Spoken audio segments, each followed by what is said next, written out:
She's really hard on herself.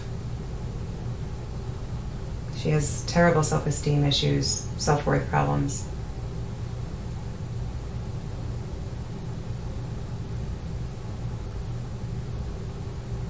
One of the lessons of Earth is to learn love. The hardest person she loves, or the hardest time she has, is loving herself. Would those positive affirmations be able to help her? She should be doing positive affirmations. A friend sent me a bunch of them this morning. You can share those with her. I will share them. Thank you. She needs to be consistent with her routines in her practices as well. She's very enthusiastic about things at first, and then they slowly taper off. But she'll see an improvement if she sticks with it. And she always sees an improvement and then gets a little sidetracked. So she needs to be laser sharp with her focus, because all of these issues she experiences, they're going to play a very critical role in her development for her goal.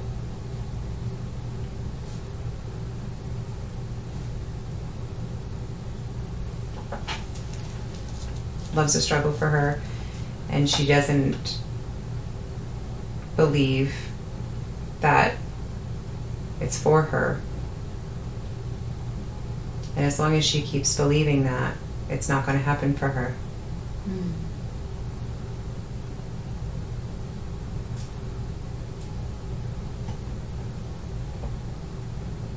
Talk to me about her 6 years of the dark night of the soul.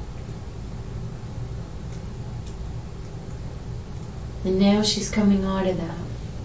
Is there anything you want to tell her about that time of her life? She should be very proud of how she handled it. It was not easy.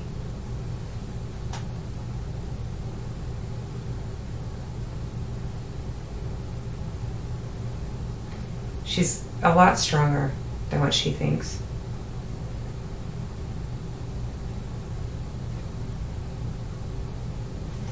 And what she needs to do is sit and reflect on this. There's a lot of hurt in her that she has not addressed. She needs to sit and reflect over the big things that occurred during that dark night of the soul, and stop looking at it as, I can't believe this happened to me, and look at it as, I'm thankful this happened for me.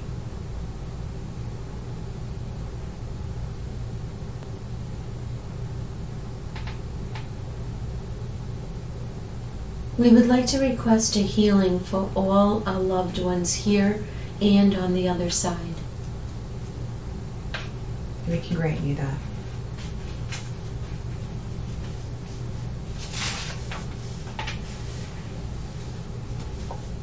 Is it appropriate now to request a body scan and a healing? Yes.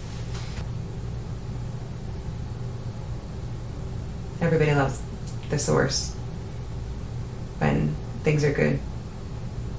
When things aren't the way, they don't go the way they go, or they want them to go,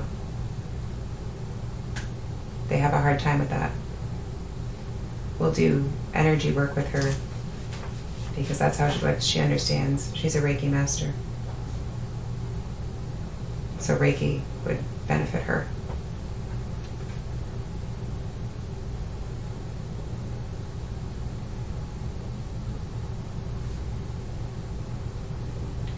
The message from this body scan is to really put her faith and trust into all that is. Nothing's going to happen to her that isn't for her greatest and highest good, and sometimes she doesn't listen to the signs, so sometimes the signs have to get louder, and that's when it really hurts, because she responds better. She learns when it hurts. She needs to pay attention to the soft and subtle signs, the gentle and delicate ones that we send, so it doesn't have to get to that level. We're not doing anything that's going to hurt her, and she needs to trust that God is not malicious. How can she strengthen her relationship with God? This goes with the hand in hand with the control. She has to know that if you hold something like this, it doesn't go anywhere. But if you just open up a bit, everything flows. She likes tangibility. She likes to be driving that wheel. She has to touch and smell and see. But we've sent her little subtle signs with sense. And she's trying to rationalize it because she has to be in control of that situation. She has to let go of the control.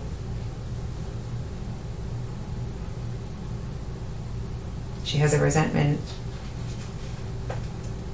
for the things that have happened, decisions she's made that have led her here. Conceptually, she understands free will. She understands that she has the choice on Earth. And conceptually, she understands her soul chose this. She gets that logically. She needs to drop into her heart center and feel that and really start to understand that. And understand when we sent her an image. She had a breathwork session and she received an image from us. She needs to understand that image and what that meant. God is love. She needs to remember that and really feel that. Even if things don't go the way she wants them to go, she has to feel, not conceptualize, but feel that it's leading her to her greatest and highest good. She's on the right track for her path. She needs to not get distracted or so upset about simple things. Taking up new hobbies might help her. Being more social will help her.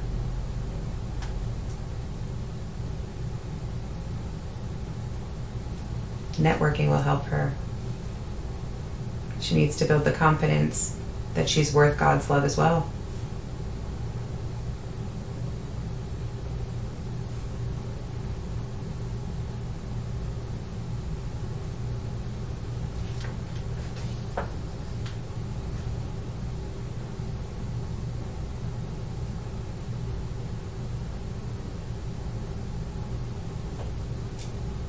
She can strengthen her bond with God just by talking to Him.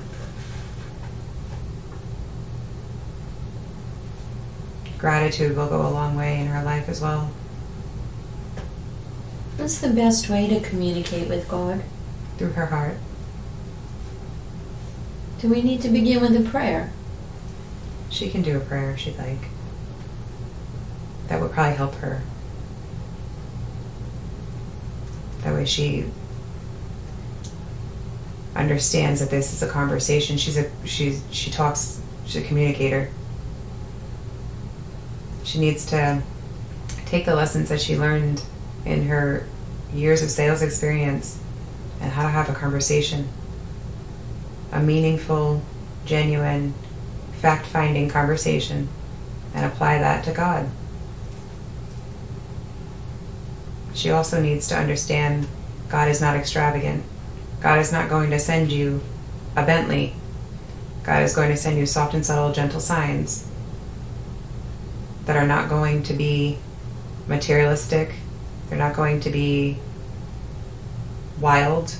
They're going to be things that you will process and understand in a delicate way.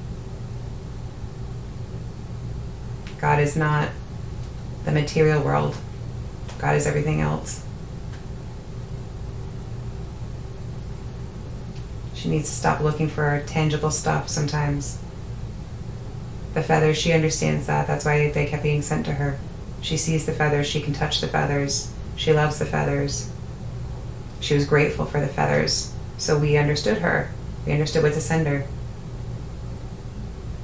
We send her numbers. And she'll say thank you. So we know that's it. She's responding to it. All she has to do is ask, and then she has to believe.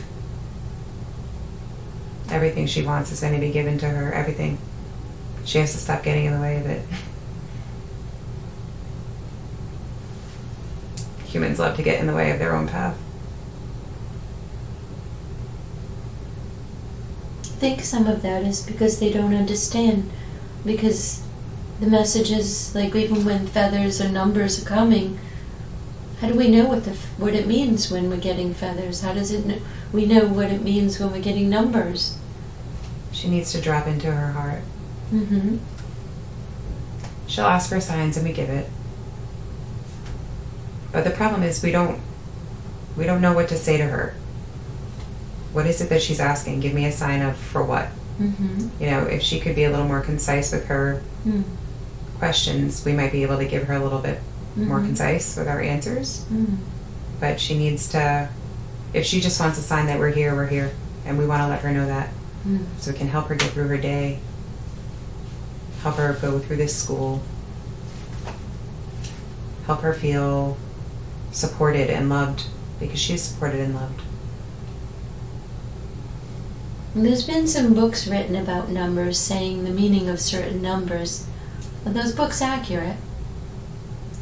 I think that numbers are what you make them. They're definitely a universal language. And I do think it's a nice path.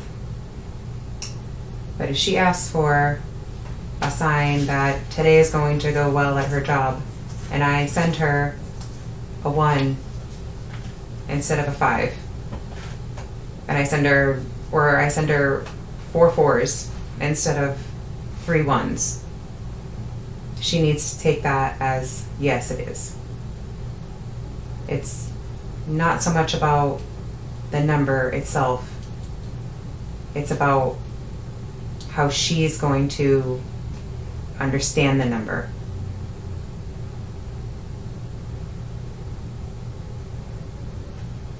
She's curious anyway, so she would Google it.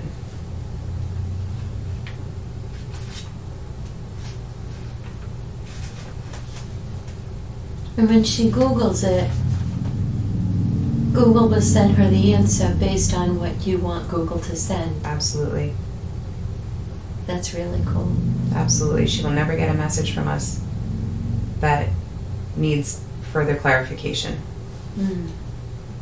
And part of what she likes to do is she likes to further clarify everything. So it gets a little difficult for her, because they'll send the sign, she'll Google the sign. Well, what if that's not my sign? I have to re-Google the sign. And these are the things that happen when we do send the signs. So she needs to go back into her heart and listen to herself to hear what that sign really is. Google's a great roadmap, but that's a 3rd-dimensional roadmap. That's not a 5-dimensional roadmap. She needs to recognize that she knows if she stays in her heart center, she will feel it. She will feel everything she needs to feel. We're not beings of logic. Earth is so logical. Everything has to be proven, and everything has to be solid. That's why humans struggle with deeper concepts about quantum mechanics, because you can't see energy. She needs to really lean into this concept here. Lean into your heart. It's the most powerful way to get a message, is through your heart. Conceptually, she understands when a baby is being conceived, the first organ that is given to that baby is the heart. And there's a reason for that. That's where your soul lies. That's where God communicates with you, is through your heart. Conceptually, she can understand that and wrap her brain around that, but she needs to start to feel things. She has a difficult time with feeling. she will run from a feeling. Or she'll run to a feeling. Only if the feeling is a feeling she's looking for at that time.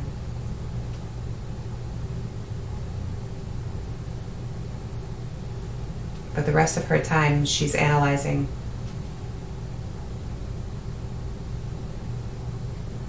And one of her lessons for being here at this time, during this massive change taking place on the earth, her lesson is to stop being so logical.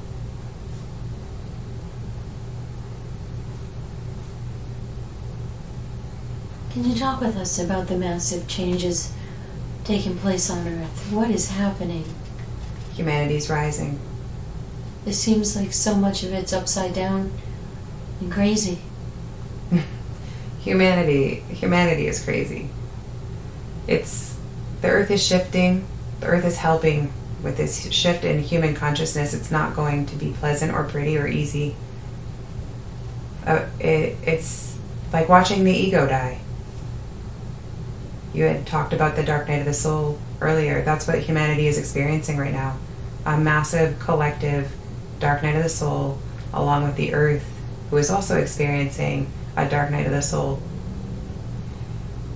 And as you guys rise, you're seeing a massive, massive divide. You are seeing the absolute shadow of humanity come full force, while you have this magnificent, light population just totally rising together globally, which is why the internet was important for you guys at this time. You guys need things like the internet so you can get the reassurance you need that other people are doing this as well, because humans are pack creatures. Humans need other humans, and they need to feel part of a whole. So the internet was given so you guys can prepare yourselves for this, so you guys can see you're not alone in this. There are billions of people shifting, billions. And then of course there's the shadow side of humanity that is not going to rise, and they're not supposed to. Their purpose on the planet at this time is to remain dense. So as you guys rise and you shift into lighter beings, you know that one, you're on the right track, and two, that there's no room for this anymore. There's no room for this darkness. The way that the earth is treated, the way you guys treat each other,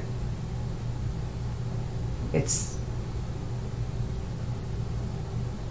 needs to come to the end. And it is. It is. You guys just have to hold each other tight and be patient with one another. And no matter how dark, scary, fearful it may seem, it's not. It's not. It's beautiful. So with this division, does that mean like the light workers are going to, they keep talking about ascension, are they going to go to another place, or are they going to stay on Earth? Earth is not going to go to another dimension. Earth, being a three-dimensional object, is going to stay a three-dimensional object. Mm-hmm. But it's the human consciousness that starts to ascend. So if you think about your consciousness, 1, 2, 3, 4, 5, 6, 7, 8, you start thinking about your consciousness, and you start thinking about it, even if you do it from a shapes perspective, right? So the consciousness is not a third dimensional object, and it really shouldn't be, because it's not tangible, right? So when you go into the next level of human consciousness, where you start to rise and you start to ascend and you start to get out of this dense way of thinking, you're not moving a planet, you're moving your reality. So the planet itself stays, because you can't move the planet. It would destroy everything in creation. It would destroy everything. Everything is working so perfectly together, and Earth is a critical part of that piece. All of the bodies are a critical part of that piece. So Earth will stay as a physical three-dimensional object, but her consciousness is also rising. So it's not the physicality that's changing. It's the mentality that's changing. And because you're in a hologram and you project your reality, if you start to live in a heart-centered reality, which is what the 5D is, and they talk about light bodies and you go into a light body, it just really means what is God. God is light and love. You're living a more God-centered life. You're living a Christ consciousness, if you will, where you're still going to be a physical human being, but your reality completely shifts because you're not living from your reptile brain. You're living from your heart. And there's a place for your reptile brain in a more negative atmosphere because it creates survival. But you're going to shift into a mentality where you don't have to survive anymore because now you're thriving because you're coexisting peacefully. There's always going to be a shadow side to light. That's homeostasis. It has to be that way. It has to be dark and night. You know, it has to be positive and negative. It has to be. But as you come closer together to the center of this, that's where that 5D is. You need to be centered, because as it is on Earth right now, the scale is so tipped because it has to be. Or it feels tipped. It's being perceived as being tipped through the media and just the negative thinking, which is all part of what has to happen for humanity to grow. The Earth is always going to be an object. It's not going to be a different Earth. Like, there's not going to be Earth here and then Earth there. It's going to be the reality shift. So you're going to be on the same planet. You might just not be singing the same song.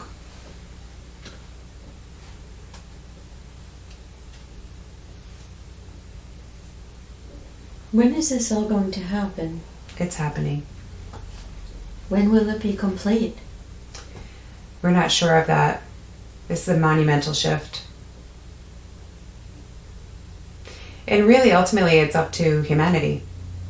How fast do you want it to go? It all comes down to the land of free will and your choice. If you look at your Schumann resonance, the Earth's vibrations are at an all-time high. She's ready. She's ready. Some of your weather is manipulated, but a lot of it is natural as well. More radical weather, things of that nature, because she's purging as well. So if humanity wants to expedite this process, humanity would have to make leaps and bounds in their evolutionary process, which humanity already has done. But in their mentality, they'd have to make leaps and bounds very, very quickly. But ultimately, it comes down to how fast does the collective want to shift? And realistically, it looks like the collective is pretty eager to do that.